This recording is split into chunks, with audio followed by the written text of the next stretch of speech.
বাবা তুমি আমাকে নিয়ে যাবা। আমি বলছি, আল্লাহ বাবা তুমি আল্লাহর কাছে যাও, আমার তো আমার নিয়ে যাওয়ার ক্ষমতা নাই, আমার মেয়ে আল্লাহর কাছে চলে গেছে, আমার মেয়ে আল্লাহর কাছে চলে গেছে।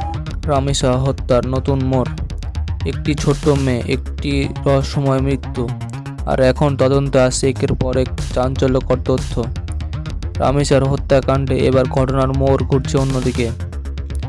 সোশ্যাল মিডিয়ায় হওয়া এই ঘটনাটি প্রথমে সবাই সাধারণ হত্যাকাণ্ড মনে করলেও নতুন কিছু তথ্য সামনে আসার পর পুরো বিষয়টি নিয়ে শুরু হয়েছে এক নতুন আলোচনা।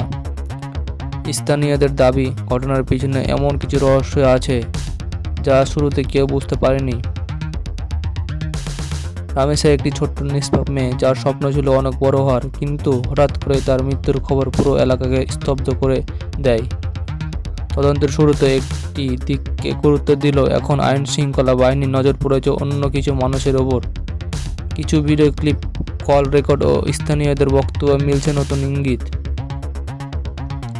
এলাকার বাসীর অনেকে বলছেন ঘটনার আগের কয়েকদিন ধরে কিছু অস্বাভাবিক বিষয় লক্ষ্য করা গিয়েছিল, তবে আসল সত্য কি এখনও পুরো বিষয়টি তদন্তাধীন। আমরা কাউকে দোষ দাবি করছি না, তদন্ত শেষ হওয়ার আগ পর্যন্ত সবাইকে সন্দেহের বাইরে বা ভেতরে থাকতে পারেন। আইন শৃঙ্খলা বাহিনীর অফিসিয়াল তথ্যের অপেক্ষা করছে পুরো দেশ। রামেসার এই রহস্যজনক মৃত্যু এখন একটি শুধু পরিবারের নয়, পুরো দেশের মানুষের মনে প্রশ্ন তৈরি করেছে। আসল অপরাধী কে, আর কেনই বা এমন নির্মম ঘটনা ঘটল?